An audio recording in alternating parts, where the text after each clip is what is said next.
Imagine a guy getting kicked out of his guild by the very friends he grew up with. They traveled the world together and fought side by side, only to end up here, years later, being tossed aside like trash just because they thought his skill was useless. But he doesn't let that break him. Instead, he starts a new journey and makes new allies. And thanks to his unique translation ability, he convinces even monsters to join his cause, building an empire of insanely powerful beasts and becoming the strongest guild the world has ever seen. The story kicks off with our main character getting booted from his guild party. Their leader, Jason, kicked him out claiming he was way too weak to stay in the guild. Even the guild's sorceress rubs it in saying he's nothing but dead weight to the group, since his unique gift is translating creature languages, which is pretty useless in a direct fight. Our protagonist walks away completely crushed and heartbroken, because these were his childhood friends who grew up with him from the very start, fighting goblins side by side and trusting each other with their lives, only to be abandoned now and left behind like he was absolute trash. The very next day at the Adventurers Guild Hall, everyone already knew he got kicked out for not being on the same level as the others. Angelina, the receptionist at the Adventurers Guild, comforts him by saying that solo or not, he definitely isn't weak.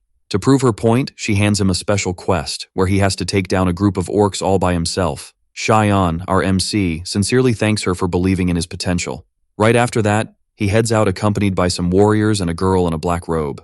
Once they arrive at the orc dungeon, he stumbles upon a blob that actually starts talking to him. It was Lime, a slime, his old buddy he hadn't seen in ages. With a strong desire to become an adventurer alongside Cheyenne, Lime joins up with Cheyenne on his journey. Moving forward with Lime, Cheyenne suddenly senses a presence ahead. It turned out to be a small pack of D-rank goblins. Using his sword skills, Cheyenne completely annihilates every single goblin, leaving Lime shocked to see just how much his swordsmanship had evolved. Getting back on the path, he runs into a group of total losers who wanted revenge because Cheyenne's old leader used to mock them, so now he was going to pay the price.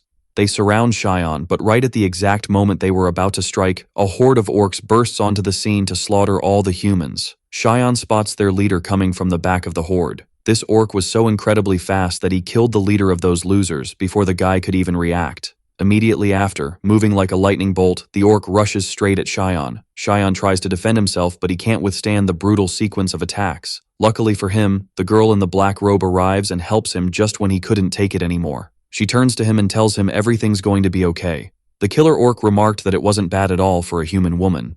Aiming to wrap this up quickly, she charges forward at top speed. However, the orc still manages to put up a defense. She actually starts getting hyped up about facing such a high-level rival. The orc switches gears and starts attacking back, but she dodges everything with extreme ease. Cheyenne is totally blown away by the skill level of these two. An epic battle was unfolding between two great swordsmen who were fighting with everything they had in a match that was too close to call. Intending to end the fight right there, she plays her ace in the hole, causing a massive explosion that completely incinerated the orc. Cheyenne believed the battle was finally over, but the orc was still standing. Even after taking that devastating blast, he remained completely intact without a single scratch on him. Furious, he launches himself with an impulse so fast it was almost impossible to dodge. Even so, she somehow managed to dodge and even cut his hand with her sword, leaving Cheyenne impressed by just how strong this girl really was. The orc warns that nobody has ever managed to dodge that attack before.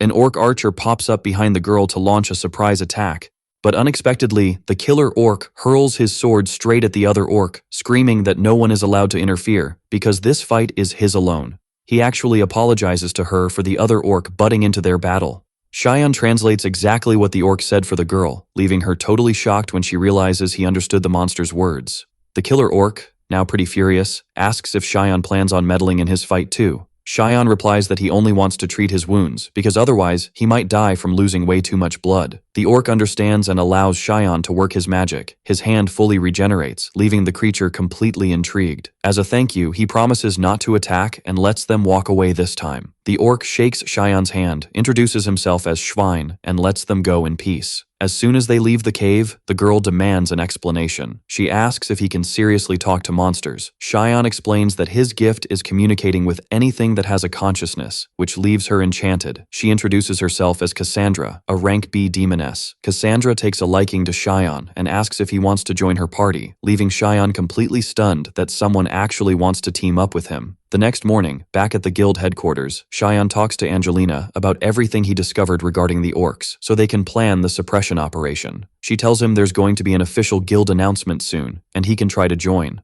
Cheyenne explains that there is actually a girl who wants to join his party now. Instantly jealous, Angelina asks just who this girl is. He replies that she's just someone who helped him out when he was in a pinch. She doesn't buy that explanation at all and starts getting suspicious. Cheyenne seizes the moment to bolt before things get any worse for him. Once he gets back home, he finds Cassandra already there waiting for him. Cheyenne asks what she'd like to eat, and she gets a bit excited, since it had been ages since she shared a meal with anyone. He whips up some food quickly and tells her to help herself to whatever she likes. After they finish eating, he asks her to sit down so they can discuss the potential party. With the intention of building some mutual trust, they share every bit of info about themselves, ensuring there are no secrets between them. Cheyenne notices that Cassandra has high-level stats and skills, but he can't read the description of her specific gift. Cassandra warns him that there are a few important things he really needs to know. Specifically, that she has demon blood running through her veins. Cheyenne gets lost in thought seeing a half-demon for the very first time. Another thing she opens up to him about is her unique gift, that she's actually capable of seeing a few seconds into the future. She tries to explain it better, but Cheyenne starts hearing two distinct voices. She talks about this curse. If she tries to warn someone about a tsunami, they'll hear something like, "Nice day, isn't it?" Thanks to his translation gift, Cheyenne hears two messages. One is a lie, and the other is the truth. She gets incredibly excited and tells him that's exactly why he is her savior. But Cheyenne, being quite humble, states that no one is better than anyone else, and they should be on equal footing. He says he wants a partnership where they simply help each other out. Visibly moved, she comments that he's going to make her cry. The following day, back at the guild headquarters, Cheyenne goes with Cassandra to meet Angelina, who asks if they have officially formed a party. After checking out their status cards, she notices Cassandra is rank B, while Cheyenne is still rank C. If they manage to complete the quest, the party will officially be certified as rank B. Both of them get super hyped up hearing that news. Angelina, looking visibly annoyed, straight up calls Cheyenne a gross pervert. Cassandra defends him, saying he isn't, casually mentioning that Cheyenne complimented her hair last night. That's when it hits Angelina that Cheyenne actually spent the night with another woman. He gets completely flustered, stumbling over his words and not knowing what to say, so he just makes a run for it, shouting that he accepts the quest just to get out of there as fast as possible. Angelina calls out after him, warning him to be careful out there. Cheyenne yells back, promising that he'll definitely return safely. Trolls were known as the final wall for C-rank adventurers. They were stronger and more terrifying than orcs. The most annoying part about them was their bothersome regenerative ability. Anything less than a killing blow, and they would heal instantly. Back when he was in the Argonauts, Medea used her powerful magic to wipe them out with a single hit. They did not have high magical power or any effective ability, but with Cassandra's superior swordsmanship and the high quality of her sword, they might have a chance. Cheyenne wondered how he could buy time so that she could defeat them, and asked her how long it would take to kill one. She replied that it would take only 5 seconds, which caught him by surprise, but Cassandra said she could quickly take out 2, so Cheyenne could at least take care of one. He thought that should work eventually, but Cheyenne could meet him picture himself fighting alone. Cassandra assured him he would be fine, however, she would help if necessary, but he could believe that he was capable of defeating it. Just as mentioned before, Cassandra took down 2 in just a couple of seconds, and Cheyenne pointed at the third one, still alive, to draw her attention. His partner had placed her faith in him. Cheyenne had to manage it. He just had to stay focused to fulfill what he promised he would do. Thanks to his sword attack, the protagonist realized he had taken the creature down, but Cassandra shouted to warn him it was still alive. He had to keep pressing while it was weakened, so he continued attacking until he finally managed to kill it, even if he was gasping from exhaustion. Cassandra ran to him because he had done it. Using fire in a battle like that was more than she expected, which is why she praised his great work. Cheyenne laughed. He himself was surprised by everything that happened, but was grateful for the lessons he had with her. The two returned to the guild, and another receptionist confirmed they had successfully defeated the stone troll. She congratulated them because now he was officially part of a rank B team. Angelina was tied up with another task, but she would certainly be happy to hear about it. Cheyenne hoped so, since Angelina had done so much for him. The woman wasn't sure if he had heard, but a major quest would soon be opened. Inaba decided based on the information from the lead adventure. The guild was short-handed and needed to start calling rank B members. One who caused a stir by speaking like that was none other than Jason, who suddenly appeared. It had been a while, and he greeted Medea too. Jason thought Cheyenne would be wandering around crying and begging to reunite if he still managed to team up with a woman, and not bad at all. Cassandra asked if the protagonist knew that rude man,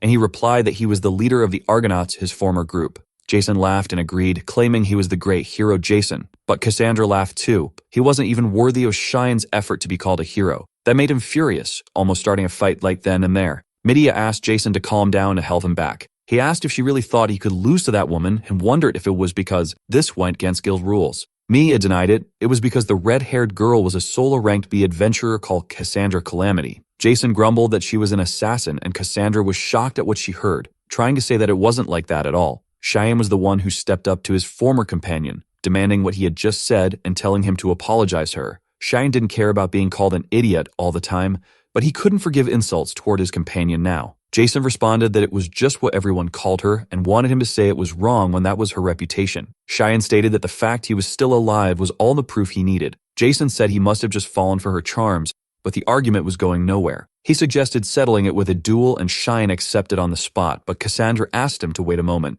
That was because she wanted to handle it with her own hands. A protagonist grew worried about her. After all, he knew Cassandra's swordsmanship was well known and of high quality, but he still feared the outcome. She replied that it was all the more reason to make it work. It was for both of their honors still on the line. Jason laughed, saying letting a girl take the lead was such a ridiculous sight. Cassandra responded that he could keep barting as much as he wanted. Meanwhile, she told Cheyenne he should just cheer for her, and he even decided it could place a bet on the battle. The others started betting, and everyone got ready for the fight. Jason prepared to battle, and Mejia was uneasy about what awaited him. The spectators shouted at him to take care of Cassandra, calling her an assassin, and he said he knew very well about her gift. Since he was a gentleman, he would let her make the first move, and naturally Cassandra agreed. She would take full advantage of it. She launched a direct attack on Jason, which caused a huge explosion, sending him flying across the area. Everyone watching was shocked, and Mejia rushed over to check if he was okay. Around them, people stood in disbelief at what they had just witnessed. She really was something. They called her a thief because her title only served her too well. Angelina came running, asking what that thing was that went flying, and the other receptionist ran into her arms while she wanted to know what happened. Cheyenne decided to explain, and now Angelina could understand, but there was still something she needed to talk about,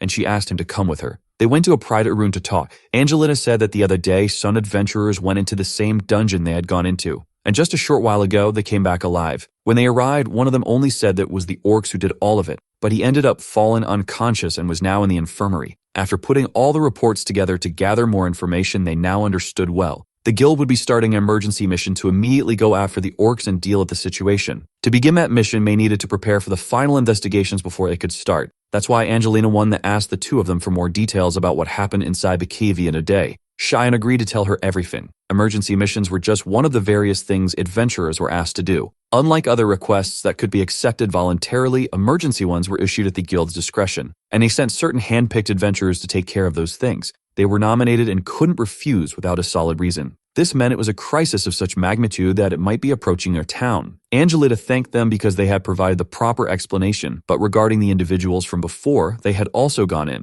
It was best to believe there was a gift there within the orc horde, increasing and enhancing their abilities. Shagan asked if that could mean there was an orc king. Cassandra asked if he knew the details about this change in the behavior, and he agreed since he had read a bit about it in old documents at the guild some time ago. Many decades ago, in a dungeon, an army led by an orc king from a certain cave advanced toward a town. Despite the numbers, they surrounded the surrounding area with a massive force. The guild was present at that time, centered with several A-rank adventurers, and all of them went in for the subjugation without much difficulty. But it ended up resulting in the loss of 2 cities and many lives. That was the story that ended up spreading. Cassandra realized that an enemy even A-rank people had trouble responding to was truly serious. Angelina didn't think so badly of an orc king, but it was definitely a big threat. So they needed to take care of the group as quickly as possible before its power spread. Cheyenne replied that if that was the case, he asked to let the two of them cooperate together too. Cassandra agreed. It was perfect for their first job now if they had been promoted to rank B. Angelina thanked them, because that was exactly what she hoped to say. Now they could focus on the details before the announcement they had just received, and so few days passed since that conversation. Back at the guild, dozens of people had gathered, and Cheyenne entered hearing people comment that how Cassandra was the one who defeated Jason. The protagonist whispered to her that she had been getting quite a bit of attention lately, and she replied that actually it had been the two of them. Angelina greeted the two of them with a smile. They had received a request from the guild to participate in an emergency mission and asked what they planned to do. Cheyenne and Cassandra replied excitedly that of course they would participate. It was like their second home, and they could never refuse such a request. Besides, if they were going to defeat a monster that bore a gift, they would have to earn a special reward. That's why Cassandra was excited. Around them, people commented among themselves about why the two of them were getting involved too. But of course, all of this only drew more attention. Jason soon showed up all excited, saying that he would be participating too. Jason and the Golden Brigade, led by the Argonauts, would be joining them as well. They could just show Cassandra how things were done this time. Adventurers were the type to work together like that. In his team now, there was also the C-rank Beast Hunter Theseus, and also Adelaide. Also C-rank. Cassandra laughed, saying her sore loser was making a lot of noise, but she couldn't even ask Cheyenne to translate a dog's barking for her. Jason got annoyed and promised he would make her regret all of that later, and told everyone they should go hold the strategy meeting once and for all. They wanted to deal with the gift bearer in the conference room. Several people gathered, including the magical swords Pollux and Castor, both C rank. The two of them ran to greet Cheyenne. He had heard they had been promoted to rank C and congratulated them for it. Pollux thanked him, and they even got permission to name their own team for the guild. Cheyenne praised them because they had really grown a lot, and he was happy that the two had worked so hard. Castor started complaining that he didn't want to hear any moral lectures, but Pollux shut him up with a strike right away. She smiled and asked Cheyenne to tell him about the time he fought against the gift holder inside the dungeon. Cassandra grew concerned, asking if Castor was really okay, and Cheyenne replied that he'd been watching them since they were just beginners, so he was used to their behavior. But it seemed like outsiders might still be shocked. And then he explained how the gift holder was beyond his capabilities. His presence was clearly different from the others. If one were to meet him, they should flee immediately and never engage. Castor began calling Cheyenne a weakling, and Pollux silenced him with just a look. Cassandra laughed. It was a strange kind of relationship. But in the end, it seemed like the two got along very well. The positive and energetic Pollux and the foul-mouthed but cautious Castor. They complemented each other. Cassandra even felt a bit envious. Cheyenne replied that some things couldn't be imitated even if one tried, but they could build a good bond as companions in their own way, and she agreed, so they should continue with the group meeting. The formation for the Force expedition involved being divided into an escort team, followed by the Rank C advanced group and the Rank B main force. The escort team was investigating the area, and the purpose of the meeting was to form a main force, which was the special unit. There was a limitation to the number of carriages that could carry people and supplies. They were of the rank meant to be part of the main force. But Cheyenne was a little worried about Line. He would consult them to see if they could go ahead with the team and find out more about the situation inside the dungeon in advance. Cassandra and Cheyenne were excited to take them down, and so they all boarded the carriages and wagons heading to battle. Cassandra commented that the twins and Cheyenne seemed very close, and he agreed. In fact, it all started when he was teaching some trainees. She was surprised because he could do so many things far beyond the standard adventurer. Sometimes Cheyenne spoke with animals and even with other monsters, but the trust of the guild and the city always came first. Once while he was talking to a goblin, he was attacked by some adventurers who mistook him for a monster. After that, he panicked. But it was thanks to that incident that Cheyenne gained the trust of many people. The next day, the blacksmith even let him have the mithril sword, which conducts magical power easily. Cassandra was impressed, and Cheyenne replied that it wasn't even originally part of his own strength. If not for his senior who got him involved in training, he didn't even know what he would have done to change things from that point on.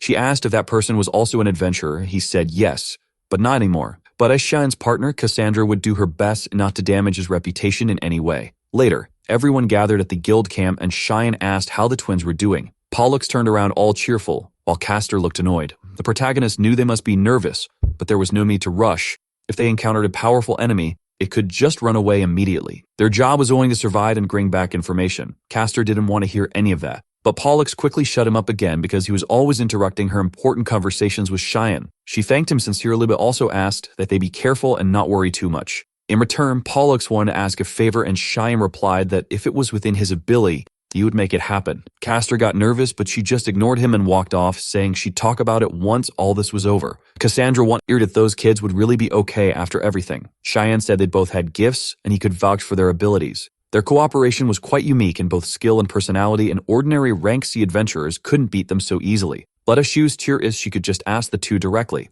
Now they could go on with their own roles. In the dungeon, Cheyenne asked Line if anything had changed, and he got nervous, saying that actually everything had changed.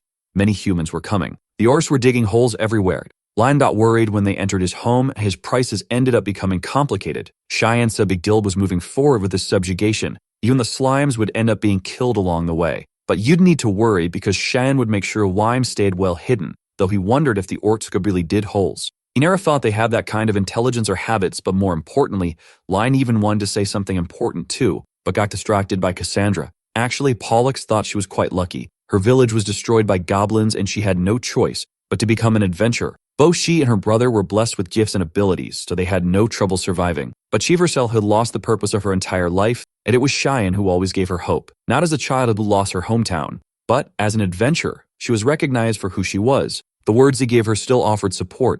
On this subjugation, she might actually be useful somehow. Castor took care of Hugh and Pollux's wounds, and she thanked him for the care. They understood how she felt, but they were in enemy territory, so they had to stay focused. She agreed to be more careful, but suddenly they came across a huge horde of orcs, and they desperately used magic against them. Meanwhile, Cheyenne realized there were too many enemies coming, and the bats wouldn't stop showing up. Cassandra wondered if things would be okay like this. The guild people always seemed quite irritated with the situation. It was nothing compared to their own lives that Cheyenne was still concerned about the incomprehensible behavior of the orcs they had mentioned earlier. And above all, she should have seen that if they couldn't act like a team now, and there was no point in working together. Cassandra agreed now they could take care of it and then apologize together for causing trouble to everyone else. Up ahead, they found goblins, but they could capture them without meaning to kill them, so Cheyenne asked where the humans inside had gone. The goblins pointed out where they had gone, that it still seemed like they were struggling. Cheyenne soon heard sounds of battle, and they needed to move closer. They approached quickly after Cassandra took care of the goblins before he could even see them. Castor and Pollux were fighting alone against the horde of orcs,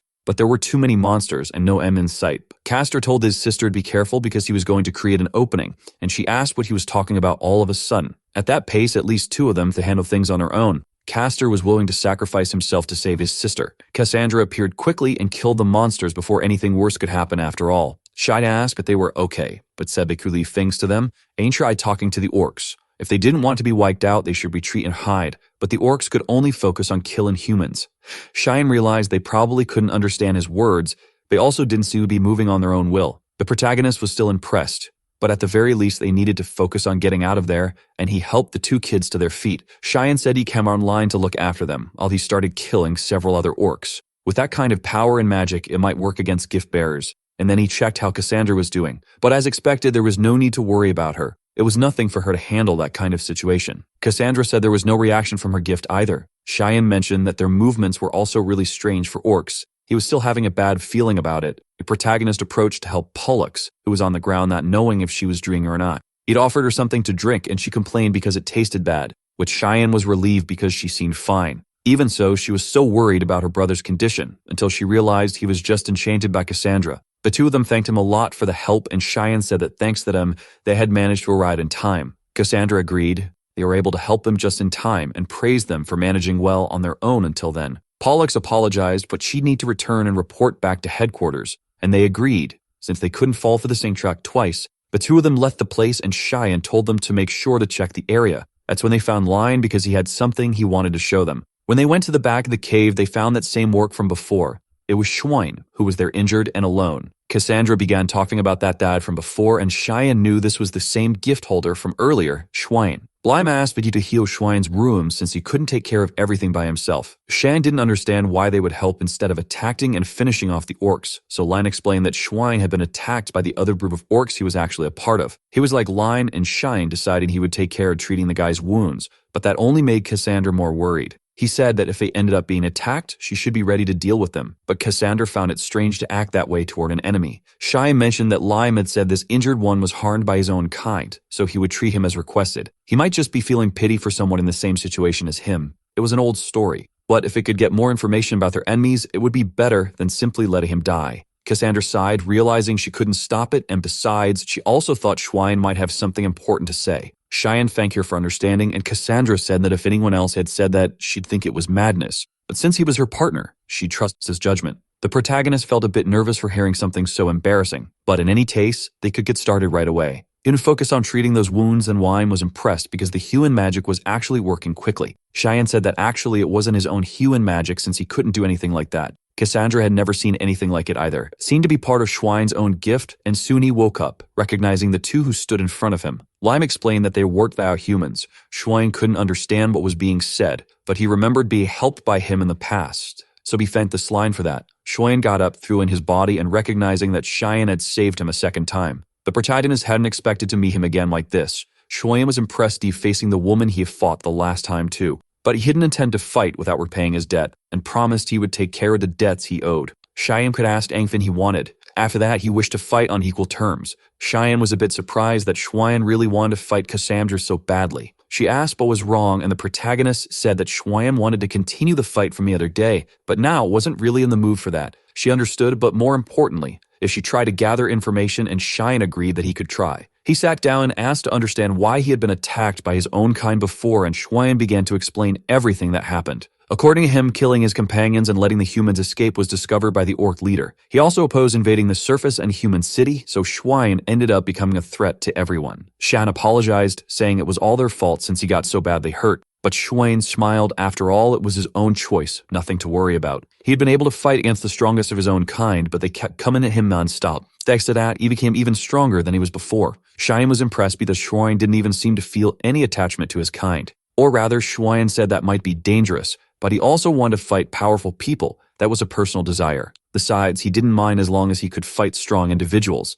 If Cheyenne wanted, he could even help him fight the leader. He still didn't like the way his brothers were doing things, and a protagonist asked more about that. He asked if the orc leader was really his brother. Maybe he also had some kind of special power like Shuayan. Shuayan laughed because Cheyenne was clever like his brother. Looking closely, he even resembled each other quite a bit. But as Cheyenne had said earlier, Shuayan's brother had a strange power that allowed him to give command that could be disobeyed by those he subdued. And among them, his brother was one of the weakest in terms of strength, but he was very clever. Before anyone noticed, he had become the leader of the triad. This time too, his brother said something about letting everyone escape while drawing a human's attention. There was also something about the invasion plan, but he didn't understand it very well. Cheyenne was shocked to hear that. He wondered if they had truly fallen into the orcs' trap by sending so many people at once. The guild's side didn't know there was a leader who was good at thinking and could create strategies. At this pace, the assault operation would end up facing problems. The protagonist intended to confirm it, but they would end up fighting his brother anyway and might be forced to kill him in front of Shuayan. He asked if that was really okay, and Shuayan agreed. After all, he wasn't obligated to protect his brother now. More important than that for them, strength was always absolute.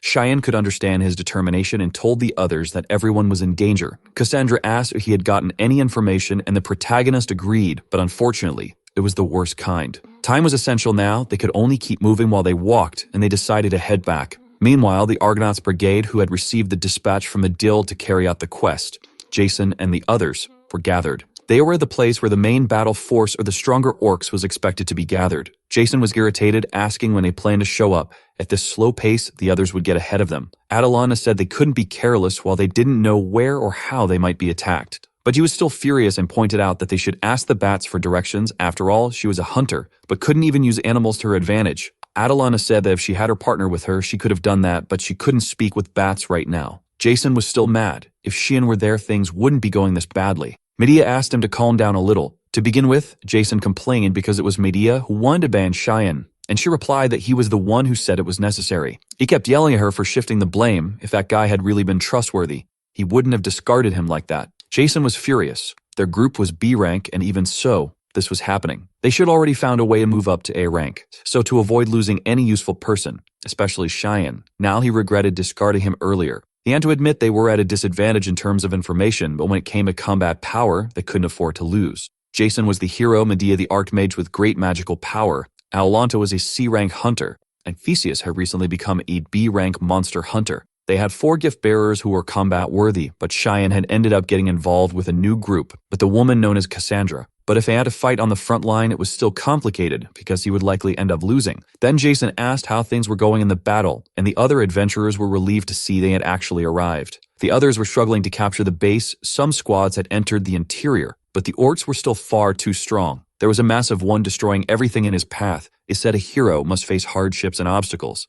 Jason thought he was late, but it seemed fate had really decided to side with him. He would defeat the big guy alone. People could celebrate the debut of that fighting group's new awakening in their battle brigade. Jason shouted for everyone to listen closely to his words. He ordered them all to leave the battlefield in his group's hands. Meanwhile, Cassandra heard from Cheyenne that the chief was actually Schwein's brother and a pretty smart guy. And he was one of the weakest among the orcs, but he was also very intelligent. Cheyenne asked Schwein what kind of person his brother was. He said his brother was physically weak and wasn't treated well in a tribe. One day, while Schwein was out hunting, his brother was taken to hunt with another group. He didn't know what happened, but the people who took him started suddenly obeying his orders. Since then, his brother was always out hunting and living with the others. Cheyenne asked if he might have awakened his gift that day, and Schwein replied that it was quite possible. His power was something that allowed him to give orders that couldn't be refused. Since then, his brother, who was very calm, became more and more aggressive. For some reason, the number of companions obeying him only increased, and he started acting even more arrogant and bossy. Before they knew it, he was even controlling the former chief. He not only did whatever he wanted with the tribe,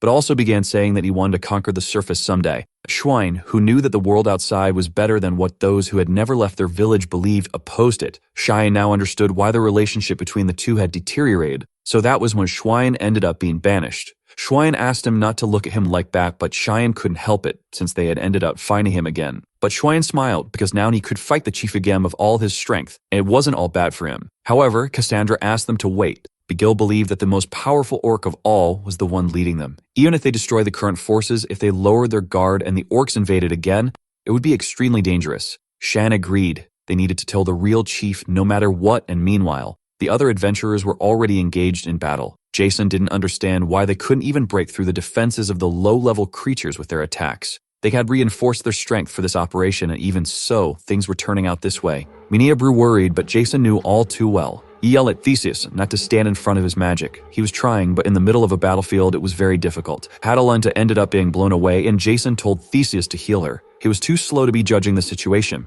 If it were Cheyenne, things might turn out problematic. Jason was furious at the beasts that kept appearing one after another to attack them. Media called out to Jason, and everyone cleared the way as she launched a massive blast of power of the large horde. They praised her, and now they could resume attacking, but Theseus said he hadn't finished healing yet. Jason told them to just get back to providing support afterward. They continued rushing forward to face the monsters. The other adventurers fighting farther ahead still seemed to be safe. Jason said they were there to help, and the others were relieved. They told them to protect Media, and the adventurers trusted him since he managed to break through the horde. Jason was ready to face that enormous monster and become a true hero, and he charged at it immediately. The two fought while the other adventurers were amazed that Jason could hold off the giant alone. Media said they were attacked now and needed to be ready for what was coming. Jason felt he was being pushed back. His opponent was truly powerful. At that rate, he would be overwhelmed, but still, he wondered about that lingering feeling of unease. Maybe it was possible that the monster, who could barely think, was moving in orcs in a systematic way. Even so, he didn't know what might have happened if Xian had been there.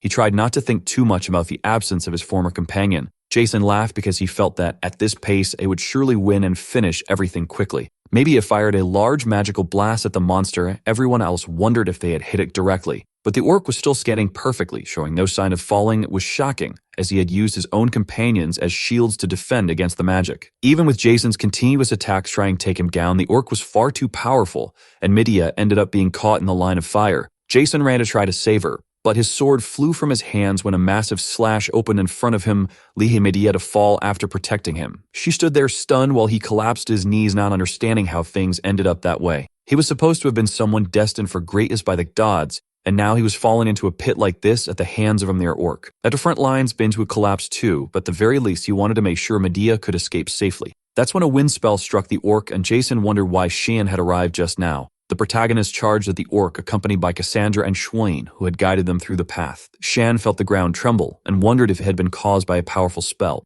Cassandra said they were close and should keep going. They ran ahead and arrived just in time to see the light of the exit, as well as Jason taking a direct hit while protecting Medea. She screamed out in worry for Jason, and Cheyenne rushed in to save their lives using his magic too. He asked the others to leave it to him and ran to check the condition of the adventurers while Cassandra and Shuain stood between them and the orc. Chuyen always wanted to fight him, and Cassandra told the orc chief he truly was a worthy opponent. Shen ran to check if Medea was still alive and asked Wine, who hesitated to take care of the man, but since it was his request, she would yield just this once. The Orc King declared that all humans should die and ordered everyone to get out of his way and kill the rest. The command continued to echo, and Cheyenne heard it all the time as he borrowed Medea's staff to fight. His magic began to be absorbed by the large staff before firing a powerful wave of attacks against the approaching horde of orcs. Cassandra was impressed because he was using powerful magic and also cast her fire spell. While she was handling that, Cheyenne told Medea to retreat immediately as he would carry Jason himself. Outside, Cheyenne felt his magical power was unstable due to the previous attack, but he urgently needed to heal Jason. Aolana approached, shocked to see Cheyenne there. He felt relieved because the others had arrived in time, but they could see Jason's condition was indeed serious. The protagonist explained that he had been using Wine's skill to control the bleeding but was now out of magical energy. He then asked Theseus if he could assist with healing, as Cheyenne stood up to ask about their situation outside. They informed him that their rear was secure with support from inside, and Cassandra and Shuain were managing the front, but they weren't sure if assistance was needed. That's why they needed to find the demon's great commander. The others became confused because they thought that large orc was already the leader, but now they understood that a gift holder was orchestrating everything from behind. It was difficult to believe at first any adventurers were shot. Cheyenne explained that he had used his translation gift directly on the orc. They were fighting earlier to uncover this. The others weren't sure whether to trust the protagonist, but Shuain's ongoing battles served as proof, so Cheyenne advised them not to attack him. The orcs continued fighting, and Shuain acknowledged that his opponent was indeed the strongest of them all. Still, it wasn't enough, and Cassandra tried to assist, but again her attacks were being dodged. While the two fought, another orc observed, wondering what was wrong with that human because the situation was dire. Hina ordered an attack on Cassandra and to capture Schwein as well. That was when Xian found the true leader of the orc group. Xian called for Atalanta, who prepared to shoot at the orc standing among the others and commanding them. Thus, they shot at the orc who fell after the shot, but Atalanta clarified it wasn't like that. She had missed afterward. However, Xian responded that the orc must still have been injured, so he directed the other adventurers to attack the true commander. Everyone charged in that direction, and a commander yelled for the others to protect him, but soon they managed to defeat the gift holder. With that, all the orcs stopped moving, confused about what had happened and why they had been doing those things. This allowed Shuoyan and Cassandra to strike hard and defeat him, with Cassandra confirming that it had taken down the strongest orc demon lord. Afterward, the rest prepared to defeat the remaining orcs as revenge for their injured and fallen companions. Meanwhile, Cassandra approached Xian, who checked if she was safe, as the true Veer was still fleeing after having his staff stolen. He couldn't believe it. He should have won by neutralizing the mage who discovered him, yet suddenly this had happened. He completely ignored the great orc chief and ran towards the leader, who probably possessed a power similar to his own. He was able to swap places with another orc during the chaos of the battle and evacuate it before anyone had time to react. Once he returned to his base, he could rebuild his forces, and those idiots had only proved that humans could be defeated by using his commands. Then there was that unforgivable traitor. He was his brother, yet he dared to defy him by using his powers to control others. He thought Shuoyan and all people would stand by him and wondered if this was the real revenge for his banishment. To think Shuoyan would side with the enemy who defeated him, allowing them to do as they pleased despite having once forgotten his past kindness. But though he had walked far, Cassandra and Xian were already on the other side exactly as predicted. Cassandra was surprised because he really had fled earlier, and Xian mentioned it was merely a gamble. But it was good that it had worked even if by chance, and yet the orc leader still couldn't understand why they were there. That guy was the one who shot at him. Xian didn't think that a goblin with intelligence like his could be so troublesome. And there was the girl fighting the former chief. Even so, he was confused because he could understand Xian's words. It was obvious that he was planning something, but his luck was about to run out, and the protagonist kept saying it was over for the orc. There were no pawns left to protect him. He wouldn't let him escape, but the orc was planning something else.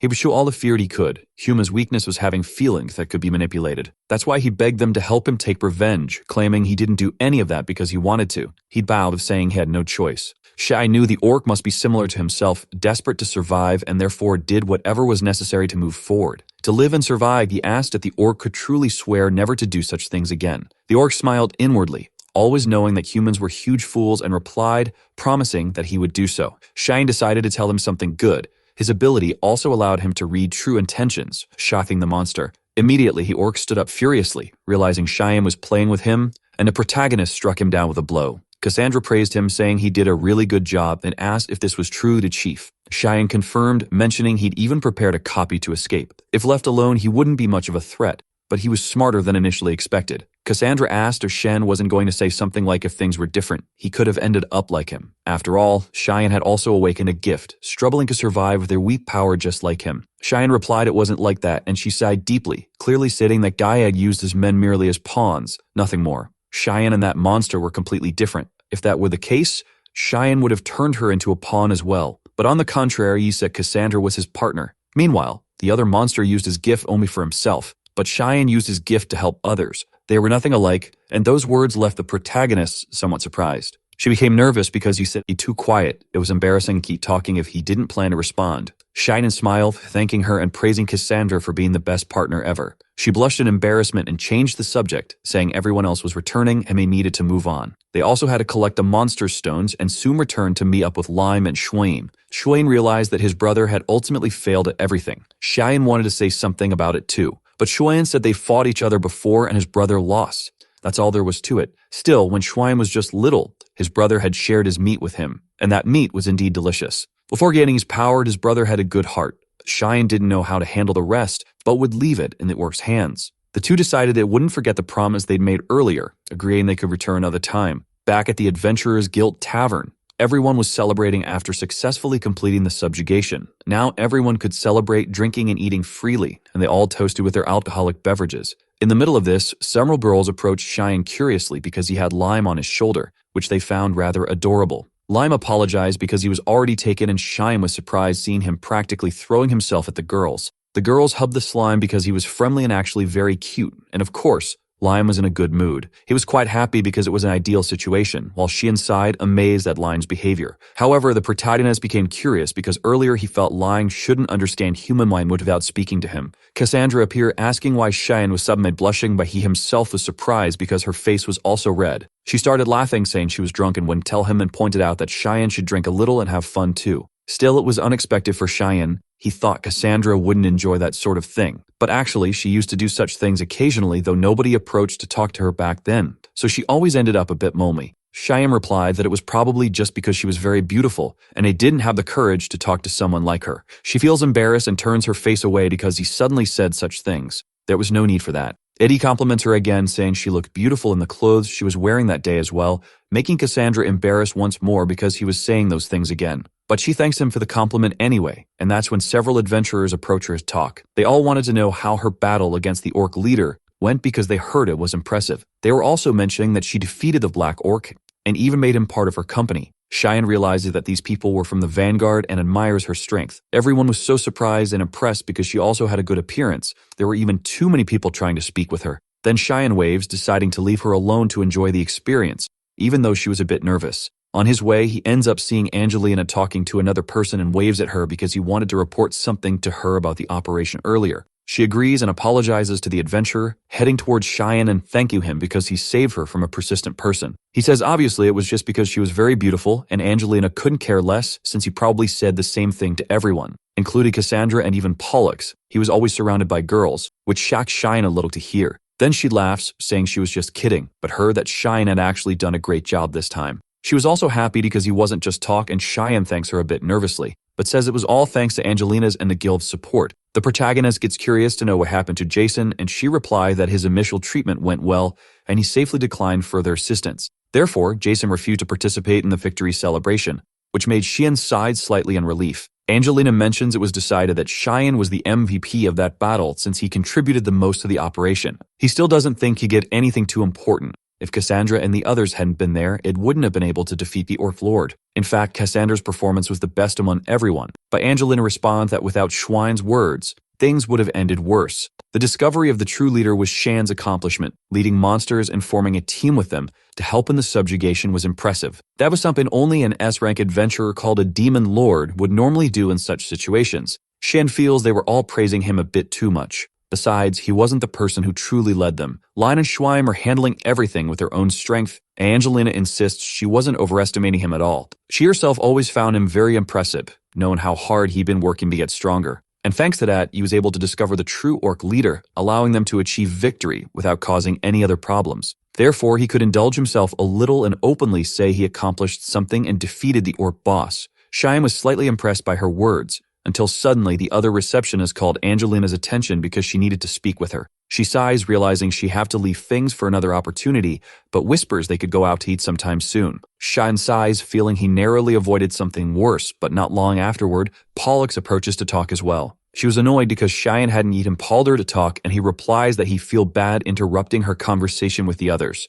But she insists it was fine as long as it was him and invites him for a drink together. Xian asks what they were talking about now, even though he clearly knows Pollux was drunk. She says she wanted to talk about her hero. Xian understands since everyone should have a hero they admire and asks who this adventurer might be. Pollux replies that was a secret, but more importantly, thanks him for helping them in the cave. At that time, she really thought it was the end. Xian sighs because it was actually pure luck. He was very worried about her. She is emotional hearing this and hugs him, apologizing because maybe she was a bit too drunk right now. Pollux always wanted to tell Xian something important that asked him to listen. Just then, Castor interrupts, calling his sister. He was also drunk, questioning what she was doing, saying none of it was decent. Besides, if she was drunk, she should lean on him instead of someone else. At the same moment, she knocks him down with a strike because he was an idiot who interrupted her at such an important time. Castor stays on the ground complaining about the pain, and Xian asks what Pollux meant, but she decides it would be better to explain another time. Cassandra appears this time irritated because Xian left her behind and kept chasing after other women. He seemed quite brave to do something like that. He didn't understand why she was suddenly angry, as he obviously wasn't trying to flirt with anyone else. She intended to fix his attitude with a small fight, but that's when Shin woke up the next day and opened the window. He wondered how he ever thought he could win with a partner like that and ended up unconscious shortly afterward. A few days after the incident with the orc, Adil returned to its normal operations and Xian decided to take on a mission just because, even though he didn't expect to use any of the skills he had. Entry into cave was also allowed again, and they could resume fulfilling their promise to explore the dungeons. In time to finally come, he would be counting on Cassandra's help inside. She was already familiar with Schwein's abilities. There was no chance of losing now, and they apologized for leaving him waiting, but at least they asked how his injuries were. He replied that he was tired of waiting and almost thought of going after them. If it were at his end, he'd accept it, but at least they could focus on fighting quickly. Lion asked Cheyenne if this fight had any meaning, as she didn't want any of them getting hurt. Cheyenne responded that they had made a promise. Schwein had fulfilled his part, and now they needed to do the same. And for Schwein, fighting strong opponents was the best reward he could have. It was a shame because Cassandra ended up in this position. But Cassandra Senzu didn't need to worry about that. She herself was excited and had been seeking exactly such a fight. Cassandra had used two abilities, Future Sight and Flaming Sword, would face Schwein's physical fortification and his gift called Berserker. It was impossible to predict who was superior. Besides, the two had fought together before and knew each other's abilities well. How they were about to fight now was very important, and Cheyenne wondered who would make the first move. They both moved simultaneously, making Lion feel dizzy because of how quickly they moved. Cassandra, making the first move, shows offensive movements, but if she continued pressuring him like this, then to a change eventually. Schwein's Berserker would activate, allowing him to counterattack. Cheyenne wondered what Cassandra could do at that moment. Schwein laughed because she was really good. If she were from his tribe, he might even want to marry her. Cassandra apologized because she couldn't understand what he was saying, but it was clear she was really enjoying herself. Eventually, Schwein kicked the sword away, as he had no intention of continuing to fight the same way as before. Like Cassandra had predicted that too, and they continued exchanging blows until Schwein eventually fell after a final move. If Cassandra didn't inflict a fatal strike and only knocked him out, he wouldn't be able to enter Berserker mode, and that marked the end of the battle. After everything, Schwein acknowledged that he had completely lost, but he was in good spirits at the end and had no regrets. Cassandra asked Cheyenne to translate, so protagonist asked Schwein if he couldn't at least have waited until his wounds healed. Schwein asked if he was really curious about it. Actually, his hand had originally been cut off by his partner. It was too convenient to just wait until he was at his maximum potential to fight, so he chose to proceed anyway. Schwein said if they were satisfied, they could kill him now. If released, he would attack any humans who entered, and obviously, it did more that. Lion had a request, and Cassandra did as well. Cheyenne knew exactly what both of them were thinking now. So he told Schwein that if he promised not to attack humans, maybe things could change. But Schwein replied that would be impossible. As he had said before, his reason for living was solely to fight powerful opponents. He had no intention of living if he had to give that up. Cheyenne realized that even if he wasn't abandoned, there was no path of coexistence between them. Cheyenne mentioned how Schwein wanted to face strong opponents, but they didn't necessarily have to be humans. He responded yes, but only humans appeared there, so there wasn't much he could do about it. Cheyenne said that would be true at least as long as he stayed inside that cave, so he asked Schwein to accompany them. Schwein was surprised as Cheyenne explained that they were adventurers aiming for the highest rank. They went to various places to fulfill other requests, and in these locations there were many powerful opponents who surpassed Cassandra as well. Schwein asks if it was really okay, since he was from a different race. Cheyenne replies that if that was the problem, they already had Line. Many adventurers saw him fighting against the former chief. Nobody in their guild had such impressions. Schwein could understand this and asks if they could really take him outside. Cheyenne agrees, offering his hand so they can experience the outside world together. On another occasion, Cheyenne went to meet Angelina, who was surprised to see that the protagonist arrived early. Cheyenne froze because she should still be working, but she responded that actually her coworker had taken her shift that day. Angelina laughed because he looked quite surprised, but actually it was because casual clothes suited her. Before he thought Angelina looked like some kind of noble lady, Angelina becomes nervous because it was rare for him to see her without her work clothes. Cheyenne comments on how she always seemed busy, and she remembers how he also seemed busy since he was working towards a promotion. The protagonist agrees it was true he was there that day, but it was all thanks to Angelina and another person. That other person brought good old memories to her. In the past, they were all always together. She was thinking they might go to another store, and Cheyenne agrees if Feynman decide to walk together. In fact, if it weren't for that other person, things would be very different. Everything started back then when there were just 3 adventurers. It was the rank E group composed of Jason, Cheyenne, and another girl. Jason, as usual, was always showing off even after finishing a simple quest. The girl complained because Jason was always loud and very rude to the staff. Cheyenne asked them both to calm down. Then he asked Angelina if they could deliver the items they collected. She agreed because she could reward them for the things they had gathered. Behind Angelina, after the adventurer group had left, another girl commented that those 3 were gift bearers, and that would eventually become quite troublesome. The girl was Jessica, and Angelina was surprised to see her there, wanting to know if she needed something so suddenly. Jessica laughed because Angelina was always giving that cold look, despite worrying so much about her dedicated coworker. She even wanted to give her a good massage, though it seemed to have other intentions, and laughed because Angelina flinched. She offers a drink as an apology. It was a new product that was gaining popularity for relieving fatigue. Angelina was quite surprised because it looked like some kind of tea and had a very unique smell, but promises she would try drinking it. Actually, she was worried. There was Jason, my hero, and the girl who was the goddess of medicine. She could understand why those two wanted to become adventurers. But there was also the boy with the power of translation. He had received a gift that wasn't very suitable for becoming an adventurer. Angelina didn't understand why that boy decided to form a team with the other two. Jessica suggests that she could ask him directly instead of just wondering. That was when Shin appeared, surprising her. Angelina asks what she could do for him, and the boy shows some items for her to see. Both were surprised, especially Jessica, because all those seemed like rare items that were rarely collected in quests. She asked how he managed to get such a quantity of things. Cheyenne stutters, clarifying he didn't steal any of it. As a guild member, she should know about his gift. The animals he befriended told him about it. Jessica understood because it was indeed a convenient skill, but Cheyenne felt it was also quite troublesome, because after all, he had to negotiate with him every single time he would sell these items and apply himself to adventurer training. Jessica comments on how he completed his first request and obtained rare materials.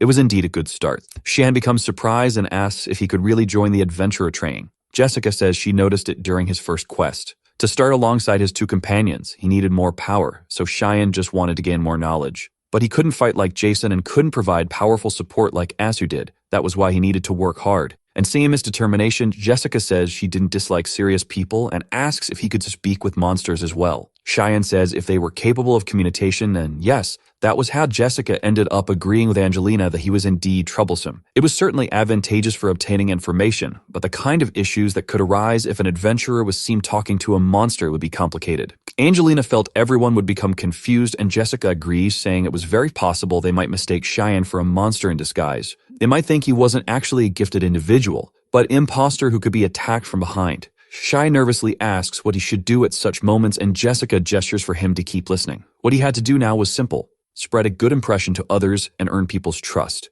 He also needed to make as many allies as possible. Angelina says there was no emergency mission right now, so they wondered what they should do. Actually, Angelina remembers something, and Jessica says that adventurers, the guild, and this city were things they could teach Cheyenne about. That's because Jessica was also a rank C adventurer. He could become her assistant to build some reputation for his actions. Cheyenne became excited and asked them to let him do it, and thus, the days quickly passed. On the days when there was no work at the Argonaut Brigade, he followed Jessica everywhere. She was a hard worker. She taught Cheyenne many things, and perhaps because she was a solo adventurer, she had a long list of contacts. A year passed and their ranks increased. Cheyenne's reputation also improved, and Jason celebrated because they finally reached rank D. It took longer than Jason expected, but with his power and sword, they could quickly achieve rank A. Then he told Cheyenne to stop being weak all the time and start training seriously as well. The protagonist agrees, but without the connections he made, he wouldn't have even obtained that sword from before. At least his efforts weren't wasted. Asu mentioned that Cheyenne was certainly growing too, which made him smile. Asu says that meant there would be more work and even more problems, but he respected Cheyenne's determination. Jason grumbles because he heard that one of Angelina's team members had died anyway, and Cheyenne asks him to stop saying cruel things. After all, he should know that from rank D onwards, the difficulty of quests increased, and that's why incidents like this still happened. Jason still didn't want to hear that from Cheyenne, so he just walked away because he needed to do his part and work too. At some point, Cheyenne felt he had fallen asleep. Jessica had encouraged him to drink, and he realized his head felt heavy. Nearby, Jessica apologizes to Angelina for what happened, and Cheyenne wonders what the two of them were talking about. Angelina mentioned that the two were enthusiastic rent the adventurers, saying they could achieve even more from Manhwa. Jessica asked her not to worry because it wasn't her fault. She knew it wasn't, but Angelina still didn't want to see anyone else dying. Jessica asked if she couldn't just abandon her work, and Angelina grumbles because she couldn't do that. It was her job, and people relied on her. Jessica says there were still many people who had been saved by her work, so she could have confidence. Still, Angelina begs Jessica not to die, and Jessica promises she would never do that, as she had saved all the money she wanted. It seems she'd finally be able to open her own shop. She couldn't die even if she wanted to. Angelina felt happy and asked if she could at least tell Cheyenne and the others about her achievements and first customers. Jessica left, and after that, Cheyenne, who was rising as an adventurer, was assigned to work as a new instructor for novice adventurers. He'd get quite busy, and the three of them rarely spent time together, but Angelina ended up being promoted again, and Cheyenne's mornings were filled up completely. But during that time, Cheyenne started having a bad feeling and saw Pollux running toward him asking for help. That was because Jessica had been seriously injured. The guild was in chaos, and Cheyenne immediately ran toward the guild. Even Angelina and her attended companion were shocked when they saw Jessica's condition, severely wounded. When Cheyenne arrived, he felt relieved to see Angelina. He had heard from someone else that she was there and hurried over. She said she was fine and that he could go home, but she was clearly shaken by everything that happened. Cheyenne replied that he couldn't just leave someone behind like this and wanted at least to listen to her, but she told him to shut up. She started crying, saying it was okay. In the end, Cheyenne was an adventurer and would eventually die too. That's why Angelina didn't want him to be nice to her or even get close, but Cheyenne said he wouldn't die. She called him a liar because Laya, Hayes, and Gina had all said the same things and had died as well. Even Jessica, who said she would be fine, could die at any moment. Cheyenne slowly approached and promised he wouldn't die. He had the knowledge and experience he'd learned from others, so he hoped she would believe him. But still she was nervous. All they did was send adventurers out on missions, and they cruelly lost their lives. Everyone risked their lives and all she could do was pray to God. Cheyenne replied that wasn't true at all. Because Angelina carefully selected and chose suitable people for each request, they could go on adventures with peace of mind. When difficult or painful times came, remembering her smile always gave them strength. That's why Cheyenne asked her not to say things that she couldn't do anything, which made her cry again. When Jessica returned, she laughed because she really thought she was going to die, but even Angelina and Cheyenne felt embarrassed. Still, Angelina was very happy because Jessica was safe, and Jessica laughed, saying she had made a big promise to her. Her adventure days were over, but she planned to open her shop whenever she wanted and enjoy her second life. She had a shop quite popular among girls and asked if the other people there were also related to Cheyenne. When they turned around because Cheyenne and Angelina run a date at Jessica's shop, behind them were Cassandra, Aline, and Schween pretending to act casual. Cassandra stammered, saying they just happened to see the two and thought they'd be bothering if they interrupted. Cheyenne asked Jessica if there was anything else they could order for everyone to eat, and she laughed because he really had grown up. Jessica said she'd arrange something as long as Cheyenne took care of the seats, and everyone raised their glasses to celebrate the success of the emergency operation. They all spent the evening together, and Jessica was surprised because Cheyenne had found new companions who seemed like good people. Angelina agreed, even though she found it somewhat curious that making friends with monsters was taken so seriously. Despite the achievements of the emergency operation, she was surprised that her superiors approved the cases of Wyme and Schweim. Angelina agreed, saying it was actually quite difficult, and Jessica asked Cheyenne if he had decided on a man for his adventurer team. The protagonist realized he hadn't done it yet, and they eventually decided on Legion, which Cheyenne thought sounded good. Lion agreed as well, even though she didn't fully understand the point, but she liked the strong sound of the word. That night, they all enjoyed themselves before Cheyenne thought about eventually finding the home of those monsters. However, the protagonist was caught by surprise because there was someone standing in front of their house, and he wondered who it was. He heard from a rat that this person had been there for quite some time. Cheyenne observed the staff, wondering who it could be. But as he approached, she realized it was Asu. She removed her hood, calling Cheyenne an idiot for making her wait there for such a long time. He was shocked to see her again. Asu asked if it was true that he had left Jason's team, and Cheyenne was surprised because he thought she already knew. She simply hugged him, but suddenly noticed the scent of another woman, asking what that meant. Liu Cheyenne, frozen in shock. But more importantly, he wanted to know why she was near his home, and Asu said it was because she wanted to ask something of Cheyenne. Asu wanted Sham to come with her to the village of the Gorgons, which definitely caught him off guard. So the video ends here. If you don't want to miss the next part, activate the notification bell, and see you next time.